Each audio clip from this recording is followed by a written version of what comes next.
arms in exile. Why the Pandavas concealed their weapons in a tree? Pandav जब आखिरी गुप्तवास में गए तो तब तक उन्होंने अपना सारा ज्ञान का अस्त्र शस्त्र सारे वृक्ष में सौंप दिया। When the Pandavas went into the last hiding, they handed over all their weapons of knowledge to a tree. गुप्त हो गए। They hid themselves.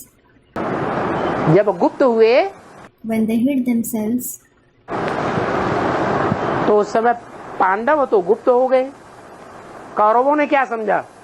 at that time, the Pandavas hid themselves. But what did the Kauravas think? कौरवों ने क्या समझा कि हम विश्व के मालिक बन गए या नहीं बन गए? What did the Kauravas think? Did they think that they became the masters of the world or not? है? वो समझते हैं कि हम विश्व के मालिक बन गए अब। They considered that they have become the masters of the world. वो तो गए गड्ढे में। They, meaning the Pandavas, certainly fell into the ditch. लेकिन जब युद्ध शुरू होता है, However, when the war begins, युद्ध जब शुरू होता है, when it begins, तो जब विनाश शुरू होगा, युद्ध शुरू होगा, when the destruction begins, उस समय सभी उठ करके खड़े हो जाएंगे आखिरी सीन में, या कोई पड़े हुए रह जाएंगे? will everyone stand up in the last scene or will some be lying? आखिरी सीन में सब उठ करके खड़े हो जाते हैं। Everyone stands up at the last scene. वो पांडवी आत्माएं भी उठ करके खड़ी हो जाती हैं पुरुषार्थ में। Those souls of the Pandavas also stand up in Purusharth. लेकिन उससे पहले वो अपने ज्ञान शस्त्रों को रिवाइज करके फिर एकाग्र करते हैं। However, they revise their weapons of knowledge and become focused again before that. वो ज्ञान के शस्त्र जब एकाग्र हो जाते हैं तो बीज रूप स्टेज से सारे काम स्वतः ही सिद्ध होते हैं। When those weapons of knowledge converge, all the tasks get accomplished automatically through the seed form stage. हम ज्ञान के फोर्स से कितनी भी सेवा करना चाहें संसार में, सेवा नहीं होती है। No matter how much service we wish to do in the world through the force of knowledge, it doesn't take place.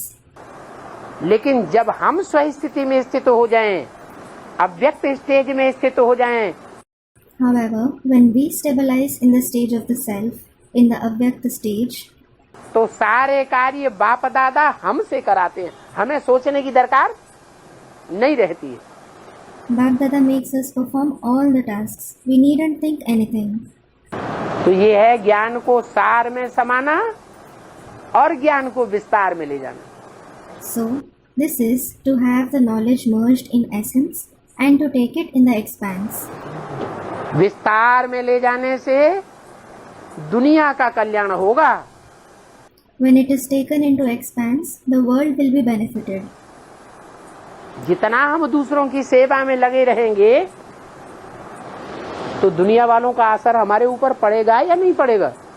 However, the extent to which we are engaged in the service of the others, will there be the influence of the worldly people on us or not? पड़ेगा। There will be. तो हमारी शक्ति क्षीण होती है। So, our power diminishes.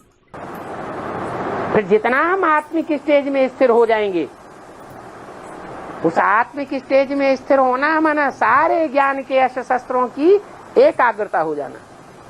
Then, the more we stabilize in the soul conscious stage, to stabilize in that soul conscious stage means to converge all the weapons of knowledge. सारा कारोबार बाप दादा खुद अपने हाथ में ले लेते हैं।